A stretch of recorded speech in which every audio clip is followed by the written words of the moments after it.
what is a test management software and why do we need a test management software. Then we'll see a quick introduction to what is TestStand and the components that could help us in quickly creating a test automation sequence. To be more precise, a robust test automation sequence, and then how to execute that, how to debug, how to deploy on the production test floor. Right, so all the features involved with test, and we will see a top level overview of all of them. Right, so beginning with test management software. So we all might be working on automating the things in order to make things faster and then in a more like quicker way, right, without having any much human intervention in our data collection and then testing the products or units.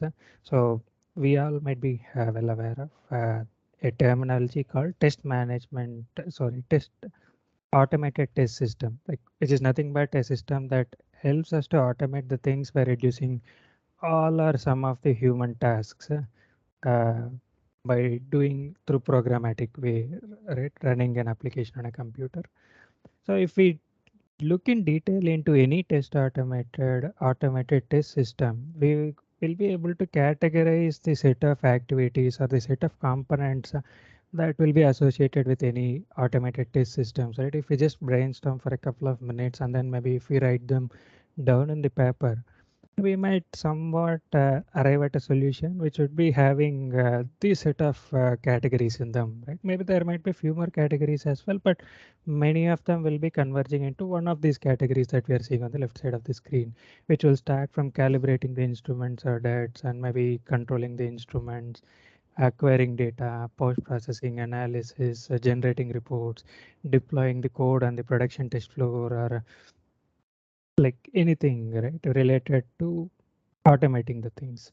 So if we furthermore look more in detail into these individual components or these individual categories with respect to uh, entirely different products, like for example, if you have developed an automated test system for entirely two different products, there could be some areas or some of these components could be converging or overlapping across these individual components, and maybe something like it might appear like a diagram like this, where the non-overlapping portion for this entirely independent products for which we have developed the automated test systems would have these two components, right? So one is our UUT specific test code, maybe some code that we write to specifically control or do data collection from UUT, maybe with respect to any protocols or anything, right? And on the other side, there will be some portion of code or some piece of this infrastructure which is entirely independent of UAT, which is nothing but which is going to enable us to do the automation, right? Which is going to help us in automating the tests that we have developed to be performed on those UUTs or these products, right? Which is nothing but UUT independent automation infrastructures. So if we further uh, group these entire categories into one of these two, we might somewhat arrive at a solution like this, right? Into these two buckets, which is nothing but UUT specific and then framework components, which will enable us to do this automation infrastructures. Maybe this is not our area of interest today. So these are the piece of codes that we generally develop using LabVIEW or Python or C Sharp or any programming test development environments to validate the performance or that. Maybe sometimes we might use only LabVIEW or sometimes we might use a combination of Python, LabVIEW, C Sharp and any of them, right? But end of day, once the tests are developed, all that we would be doing is, okay, just develop an automated system like automated test program, which is internal software solution, which is just going to take care of running the tests across different conditions, across different units, across different parameters, and then just generate reports by itself, right, without any human intervention. That is where these key components come into play, and this is nothing but we call it as a test management software. So a test management software is nothing but a modular test framework for operators that repeat for each or a range of products, right? So now that we have seen what is a test management software, which is nothing but a software that automates the tests.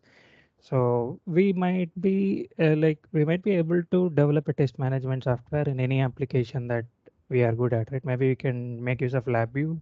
We can develop a test management software. We can incorporate all these features. Maybe we can use Python. We can develop a test management software, and maybe we can standardize it across the organization, and then we can use that as a reusable infrastructure to integrate the tests. But the most important thing that we need to see here is this test management softwares needs to be first usable, then should be reusable. Then only we'll be able to see a greater benefit for the time that we invest in bringing up an infrastructure, right? So more than reusability, we would also need to see it is a performance efficient. So if we are just bringing up an infrastructure and if it is very slow, it is slowing down the automation by taking in all the generic piece of requirements, then that is not efficient, right? And last important thing is we need to have a sustainable and scalable infrastructure.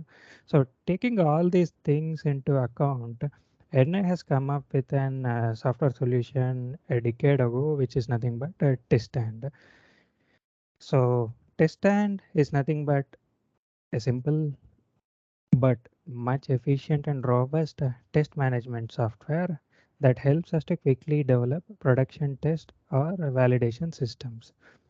Right. So mm, if we just look at a very top level on the different features that TestStand provides, this is a simple diagram to explain that, which we would be seeing in detail during this presentation today.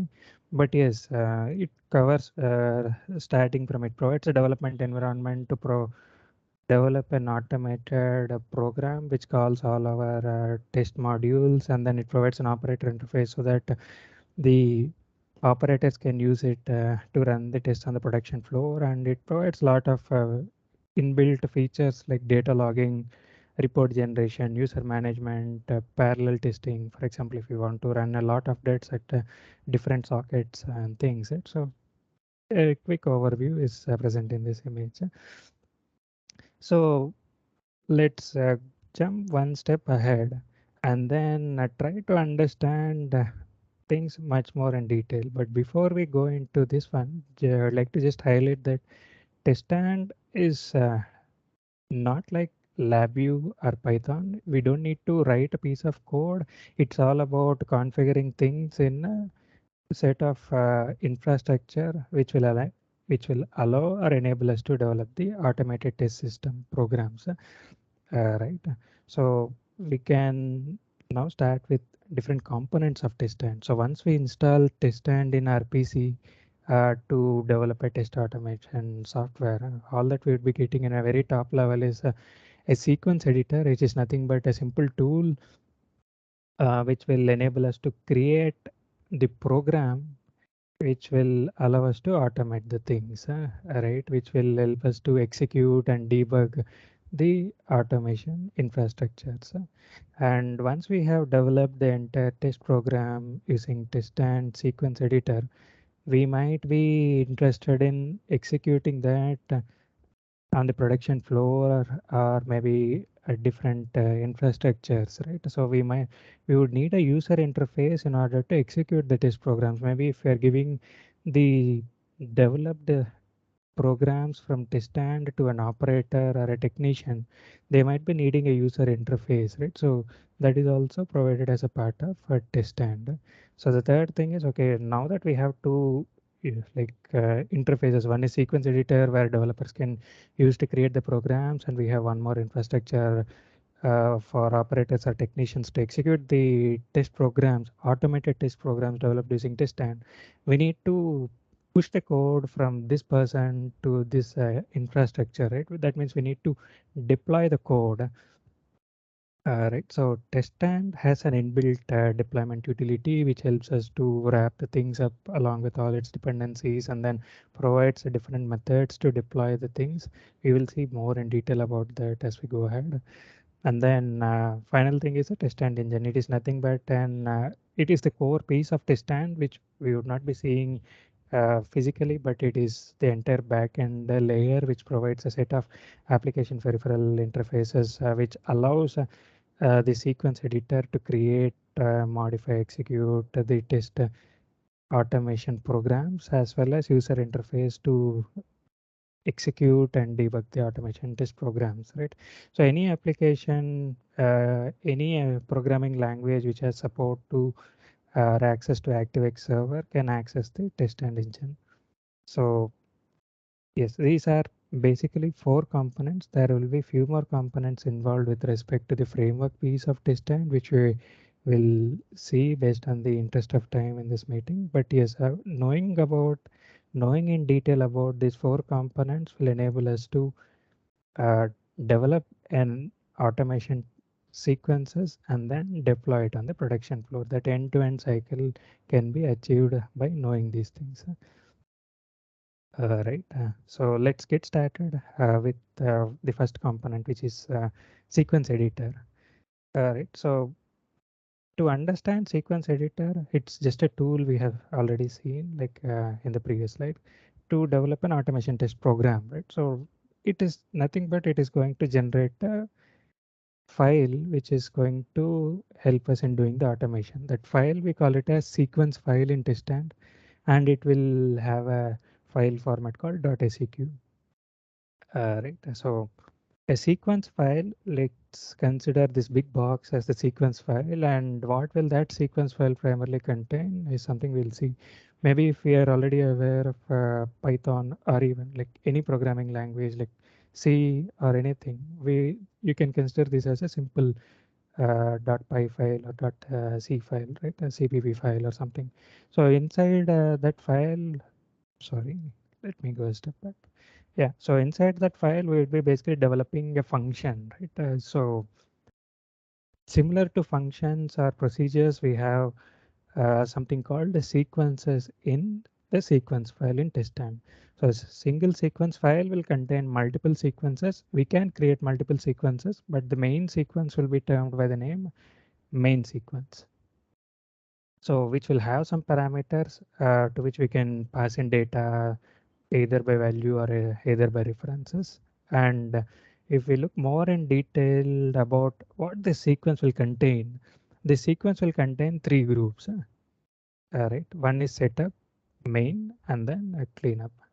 So what the setup group primarily contains, right? All these three groups contains a component called a step. So there can be steps, step one, step two, so on. A lot of steps can be added. It is nothing but a command to call a program, or it can be a command to do a math operation, or it can be a command to do an flow control, right? So we'll see in detail about what is this step all about, but we can generally group these steps into three different categories. One is setup, main, and cleanup. What is this grouping going to benefit us, right? So if you see here, we can actually put all the initialization like infrastructure. Like if you are going to initialize the instruments or any test fixtures or UUT, that piece of code can be dropped into setup. Right. So if we are going to power up a power supply or like initialize a power supply or a DMM or something, we can put it under the setup group in any of the sequences. Right. And then in the main sequence, we can typically call all our test programs. We can do flow control. We can iterate it across different test conditions by using the test and inbuilt step types that we have in test stand. Okay, so we will see in detail about steps, different types of steps as well. But yes, this main group contains the tests that we need to do. And there comes the third group, which is nothing but a cleanup. So in cleanup, it is just the vice versa of setup. So whatever we are initializing in setup, we can uninitialize in cleanup. But what this really benefits us, right? So if we follow this proper grouping, if any of the instrument fails to initialize, what should happen typically? Like we don't need to execute the test, right? If any instrument gives us a runtime error, we don't need to execute the test further. So if any of the steps fail in setup or main sequence, we can configure test stand, or we can like test stand will pre-default be configured to go to cleanup sequence. So if step 1 fails, it will directly go to step 1 and cleanup. If step 2 fails, then also it will directly go to step 1 and cleanup, and it will uninitialize all the infrastructure which is already initialized in a proper way, and then it will terminate or stop the execution of the program. Right. So in addition to that, since we have multiple steps, we need to establish communication, right? So maybe let us say this step is calling an LabVIEW application to do some test, which gives a results back. And if we need to post process that results using Python, that will be called in step 2. We need to pass the data from LabVIEW to Python, right? So for that purpose, we'll have variables. Different types of variables will be there. We'll have locals, file globals, and then station globals.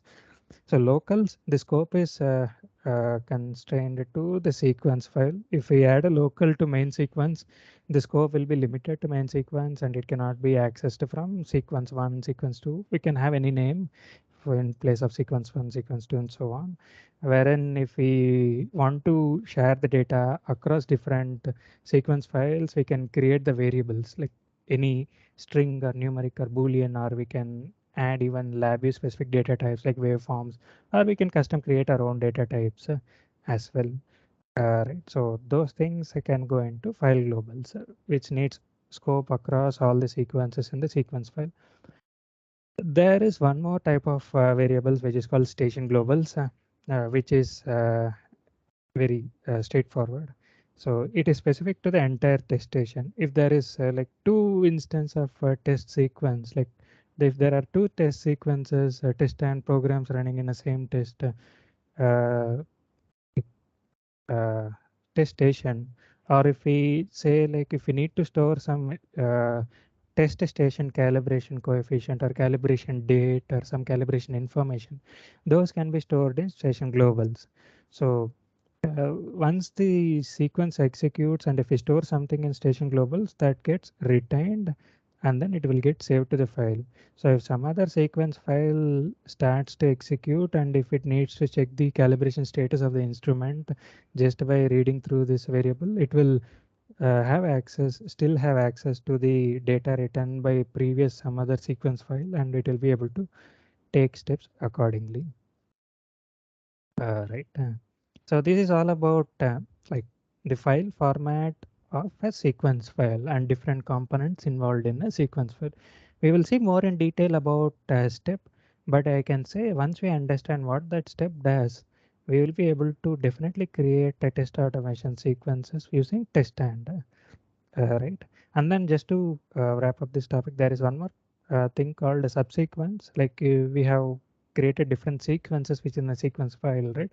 Which are nothing but equivalent to functions or procedures in any other programming languages. If we need to call the sequence from this sequence, or like if you want to call sequence 2 from any of the sequence, then the sequence will be termed as a subsequence to main sequence. It is very simple to calling a function. All right. So we can call the sequences from one sequence file in the another, or we can call the sequences which is in the same sequence file. It is still possible. Okay, similar to any other programming language.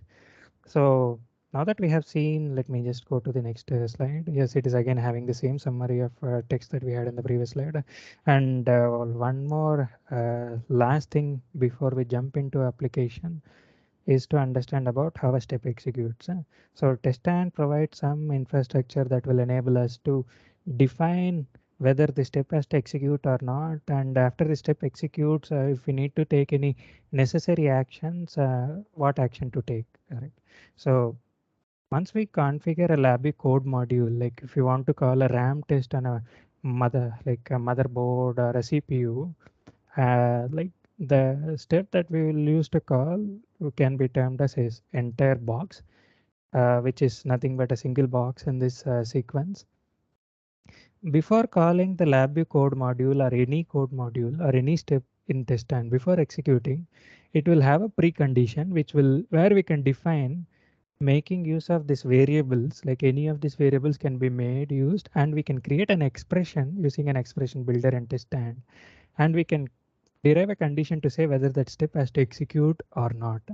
If we, let's say, if we are going to iterate things across different temperature, and suddenly we feel like, okay, I don't have a thermostat in hand or a temperature chamber in hand, then like if there are multiple steps that is going to talk to the thermostream or chamber, then we can apply a precondition saying like skip certain, like skip uh, thermostream, and we can define it under file globals. And if we make that as a true, then all the steps that are having that precondition will get skipped. And there will be pre-expression, post-expressions where we can update certain globals or local variables based on the interest before executing the step as well as after executing the step as well. And then there will be status expression which will define the status of the each step. So we can again construct expression to say whether the step has passed, failed, whether it has got some runtime error, or if we can also generate some text messages which gets logged into the reports. And then we have a post action. Let's say uh, after running the step, if we don't want to go to the next step, basically the steps will execute from top to bottom fashion. But suddenly after executing step 2, if we need to make a decision to go to step 1 again, considering that instrument is still under some power on state, or it is still initializing, we can, not a good example, but yeah, if we need to control the execution flow, then we can make use of this post actions. Right. So this is all about sequence file, sequence step, how step executes, and things. So we'll use two more slides and then we'll jump into TestStand. So this is a sequence editor application. We can launch it from Windows Start menu. Once we launch, we'll see a login dialog box. One like this will help us to control user management. So for example, if we are a developer, then we need to have access to certain things. If we are an operator, then we don't need to like have permissions to edit the sequence file, right? Because operators would primarily be executing tests on the production floor, and if they edit something by mistake, then it might lead to some issues on the production floor and then cause a downtime, right? So we can use this login dialog, which is an inbuilt utility in TestStand, to define the permissions for different user categories. We'll see that in the upcoming slides. But when we are starting for the initial time, we can just say, okay, we can log in as administrator. So this is the sequence file. Like we can see the different categories here. Maybe we'll directly go into TestStand sequence editor and then take a detailed look into this image. So we will primarily use an example sequence that we got from NI. So like, we will have examples under this directory once we install TestStand, and it provides a very good amount of examples to understand different set of things. So we will be using this particular sequence, like the examples will be given in different programming languages. So we will be using this example, which is computer motherboard test sequence, which is already opened. So this is the TestStand sequencer sequence editor application, and it will have a tab at the top which will help us navigate to different sequence files, which is of the format .seq. So as we see, when we are switching, some items are changing in the screen, right? Which is nothing but the components that we saw, which will be present inside the sequence file. Initially, when we start, the sequence file will be empty. For example, if we just create a new sequence file, it will be entirely empty. Okay, it will contain only some main sequence. We will use this one to primarily look into things in detail. So as we have seen, sequence file will contain multiple sequences. So this is the view that will show the sequences that are present in the test and sequence file. We can add more sequence by clicking on doing a right click in this pane and then saying new sequence. So we can navigate to the steps in the different sequences by clicking on sequences over here. Right. So I go to main sequence. It has three groups here: setup, main, and then cleanup. the things which we have seen some time back, right? So if we need to turn on some test fixtures, we can do, and we can initialize it here. We can do all the test specific code in here. Right, and as we jump across different things, we will be able to navigate to tests in different sequence. So now that we understood how to navigate to a sequence, how to navigate to steps, and the final thing that is left out is variables. We have seen like there are three categories of variables. One is local variables whose scope is limited to this sequence, which is called main sequence, which we have selected now. And there will be parameters. If we need to pass some parameters to the main sequence, then we can create them here. Usually it is not recommended to add it to a main sequence, but for any other sequence, if we need to, if we are interested in adding a parameter, we can see that we can add and we can configure them. And then the third thing that is present here is file globals, which is like a parameter that is having scope to the entire sequence file. And then, sorry, I think I told three types of variables at the sometime back, but it is actually four, which is also including station globals.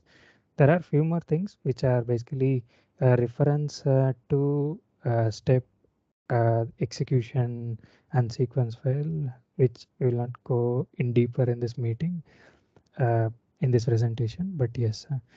So now that we have understood like these things, let's come to the most important part for developing a test sequence. So in TestStand, we don't need to program anything. All that we need to do is drag and drop steps that are provided by TestStand present in here, and then develop our automation sequence. Let's take a small example, which is again the same one. We want to validate a motherboard, a computer motherboard, and we are going to perform, maybe we are interested in performing RAM test, ROM test, video test, keyboard test, and then different diagnostics. Something if it fails, we need to perform some diagnostics and some things like that. Right? So we need to do an automated test program to do that. We can do it in LabVIEW as well, or we can do it in any other program as well. But we will see what benefit the TestStand provides by doing it from TestStand. So we have something called insertion palette in the left side, which will provide the steps that will allow us to call several programming languages, like code modules or tests written in different programming languages, starting from LabVIEW, LabVIEW, CA, CVI, C++.NET, and then Python, ActiveX as well. So once we switch to different things, we'll be able to see different icons here. So which are nothing but the tests that allow us to call, like steps that allow us to call tests written in that particular language. For example, if we need to perform a video test on a computer motherboard, maybe if the output parameter is a jitter or maybe something, let us see what is in here. Yeah, so it is giving a latency at the output, right? So it's a LabVIEW code module. So let's say if we provide a video value and then, okay, if we provide a video value, if it and it is going to perform something on the computer motherboard and it is going to return a latency. So we would be having some range in which the latency has to be present to conclude whether the test is passed or failed, right? So it is basically a single numeric that is coming out. So in that case, we'll be using numeric test. If we are going to get a single Boolean output saying pass or fail, then we can use pass fail test. If we are going to get multiple performance parameters from the LabVIEW code module or some other Python code module, and if we need to derive a decision whether the test is pass or failed, then we can make use of multi-numeric step. If it is a string that is going to come back, then we can make use of string test. Right. So, but if it is just a action to be performed on an instrument, or if it is just a measurement that we are going to perform using LabVIEW, and the analysis is going to be performed using Python, then we can drop in action step. We can call the LabVIEW module. We can get the data back from LabVIEW. We can store it in any of these variables, and then we can pass it to the Python test. we can just drag and drop this Python test, and then we can pass in the parameters that we have measured using LabVIEW test, and then we can pass it to Python test to make a test decision.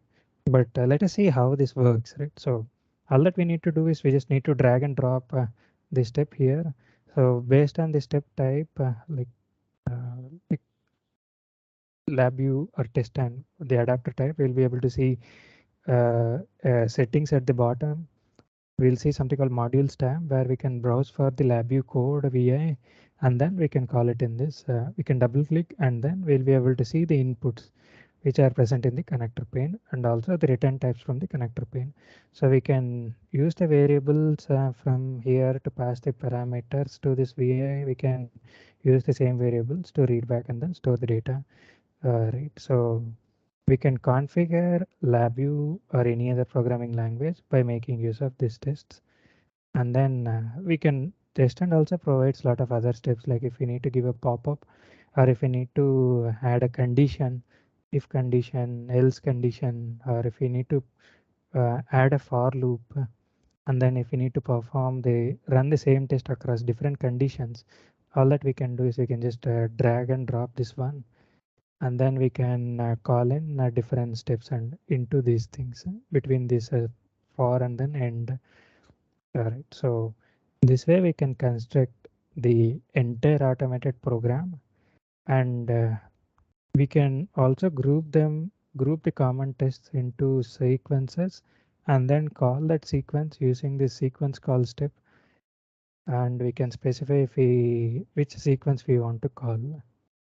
Okay, so this is how we develop a sequence file and then automate everything. So once we have developed the sequence file, all that we need to do is like run this one and then see whether it is generating the desired results or not, right? Maybe we can also come back and then say, hey, I want to perform RAM test before ROM test. We can just drag and drop this one. Or if we say like we need to perform RAM test alone 10 times, we can add a for loop around it and we can do it 10 times. Or we also have some more properties corresponding to any step that we have in the left side pane. Where we will basically define that pre-expression, pre-post expression, like post actions and things that we just saw in the PPT sometime back, right? So all of these parameters can be configured in this properties tab, and we can also do some more operations like looping. We can just enable looping, and then we can make the test to run for 10 times or until it passes. Maybe if there is some issue with our test fixture, and if we need to make the test to run until it passes, right, then we can define uh, like uh, looping enabled with pass fail count, and then stop after 10 passes, right? Something like we can define in that way as well. Or we can say like, okay, stop after 10 fails, at least, right?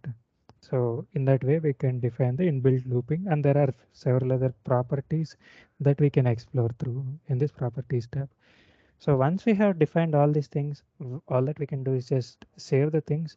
There are few guidelines that NI provides in order to develop these test programs. I'll share the link as a part of references. It will basically give best practices on how to develop the code modules, where to place the code modules, the folder structure and everything is detailed in a white paper by NI. Right. So as simple as that, now we have developed the things. Now that we are now interested in executing the things. So there will be an option. This is TestStand 2021. If we are using an older version of TestStand, we might be having a different view, but it's just everything that will be visible here in the top menu bar. Right. So now that we have developed the test, now if we are interested in running it across one DAT and then verifying if the sequence is working properly, then we can go and click on single pass, which will run the entire automated test program for one time. So here we have a simulation dialog box to say like which test to fail, just a example thing. Like we can also create any pop-ups and say which test to perform. Like we can just enable those tests and then only those tests will get performed by applying the preconditions in here. But this pop-up is just to say like which tests to fail, which is coming as a part of example. Right. So I just say OK. So we can see these steps are executing from top to bottom, and then it just completed the things. Okay, maybe it just ran too fast. So we run this one. We can see there will be an arrow which will show us which test is running now. It is running, and then status will also be shown on the right side. So let me go back to the thing. This is the execution view. So here we can see that these were the tests that executed. This test has got failed, and then like few other things has got executed. Right, and then we will also get a report saying, okay, the test that has failed, why it has failed, along with its test condition and everything. It will be generated as a report. Right.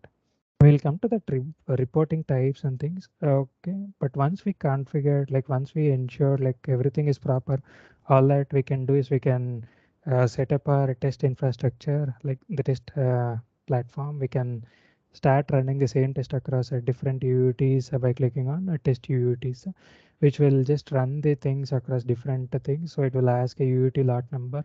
So this is one configurable thing. Like we can just say the UUT serial number and we can say OK.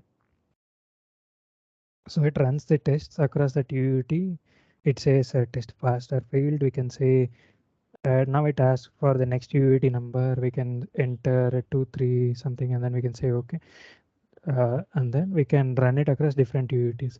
We can actually customize the pop-up that we are getting. So like this pop-up, if we are interested not to get from a pop-up, and if we are just interested to load it from a file and then without having a pop-up, it just continues running across 1,000 units by itself, we can still do that as well.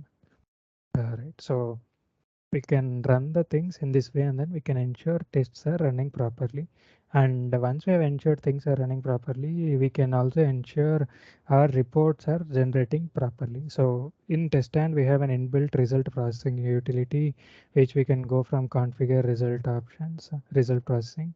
So we can click on this option. So it basically provides different reporting types. Now the one that is selected is HTML. We'll have a different options for XML, like ASCII, text format, HTML, and we can control what parameters to log, whether we need to log the test limits or whether we need to log the test measurements or not. All those things we can configure from here.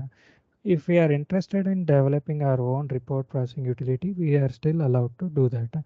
We can test and provide some plugin architecture through which we can create our own reporting stuffs, and then we can like make test and generate reports in the desired format that we are interested in. Right.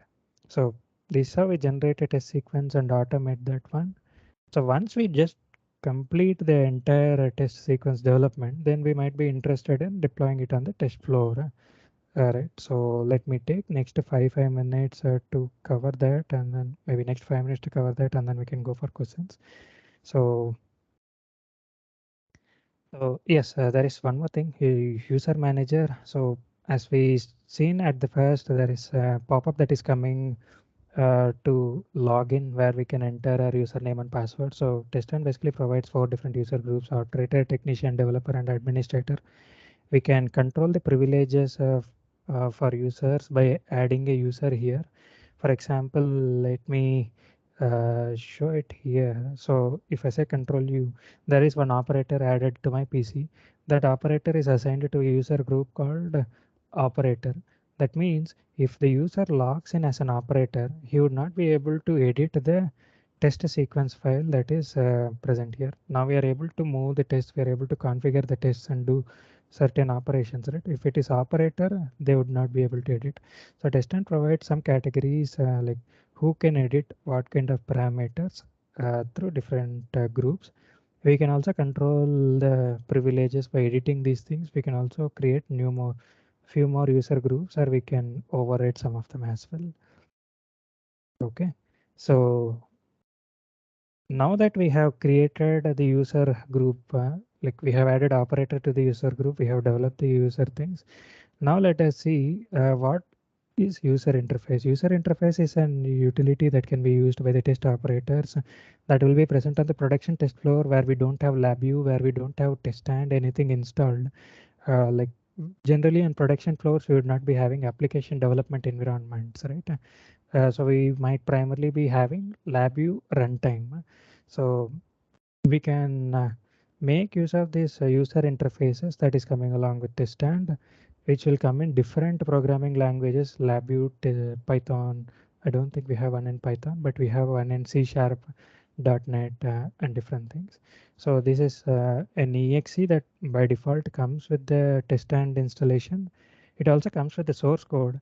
If you would like to edit this user interface based on our requirements, based on our organization requirements, to show certain lot statistics, some pass fail percentages or something, we can very well edit the source code that is present in this directory, and then we can uh, build an exe out of that and we can deploy it on the production floor. All that it needs is a test and runtime engine and then test and base deployment license. Basically, to use test and sequence editor, we would need test and debug deployment license. But to run this operator interface, we can get an economic license, which will be for lesser cost than the development license, which is called base deployment license. So we again have two different interface. By the look, we can see like this just allows us to run the test. It will not show what is in the test before running it. But this fill featured interface allows us to see what is there in the sequence file. We can load multiple sequence file, and it also, if we have technician or if we have developer privileges while logging into this user fill featured user interface, we can say Control Shift Alt and then insert button. Like it has a shortcut which will bring us this insertion palette.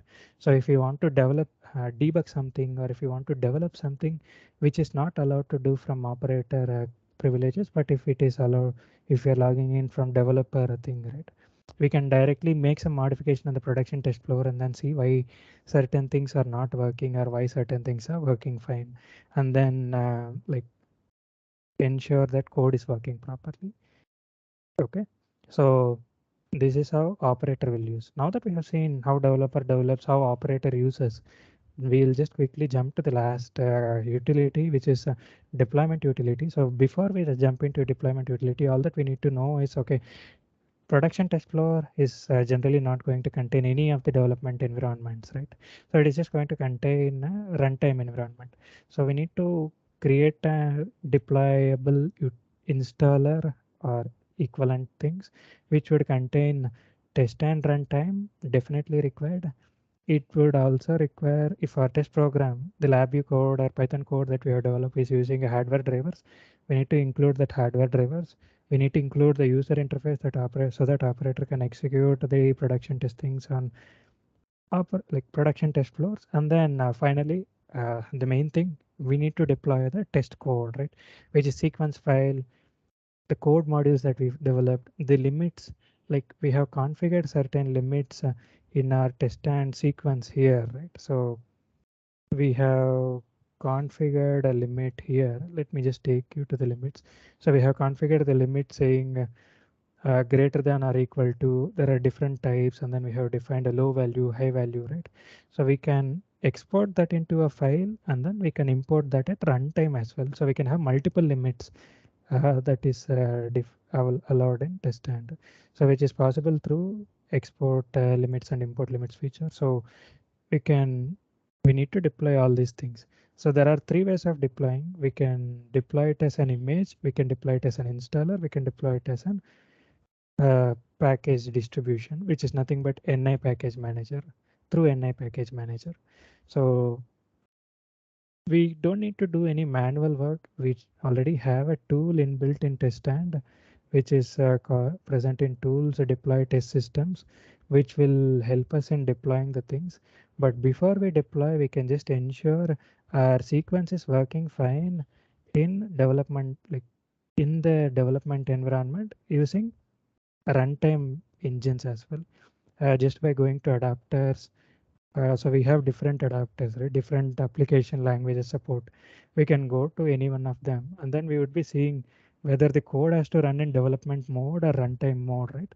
Now we are in development mode, so we can switch to runtime mode. So which will not use LabVIEW development environment, which will in turn use a LabVIEW runtime environment to run the sequence. So we can configure that in runtime. We can say okay and done, and then we can ensure. So once we have ensured that, we can open test and deployment utility. We can build an installer, or we can create a deployable image, and then we can take, take it to the production test floor. I think it is taking a couple of minutes to come up, but maybe I'll just try to zoom in this image. So we can choose what type of deployment. If it is an image, it is not going to deploy a runtime and all. It will just deploy this fourth component alone. More than fourth component saying, I would say this first three components alone. Okay. And if we go for MSI installer, we'll be able to include other components as well. And if we go for package based distribution, it will again have three more things. We can distribute that as a NI packages through by creating some feeds, or we can also use NI package manager repository systems to deploy. So yes, so these are the primary components. There are a lot more in TestStand, but all that we have seen now is creating a simple sequence, uh, how to deploy that in production floor. We have few more concepts like multi-threading.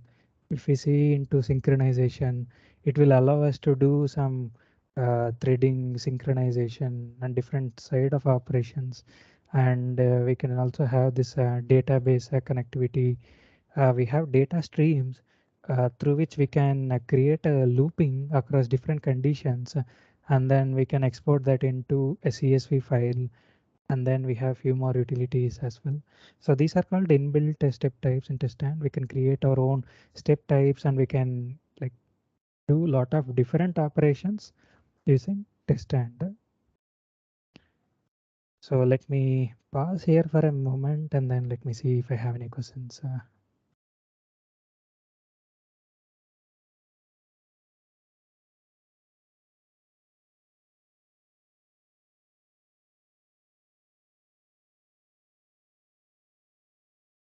Any questions from anyone?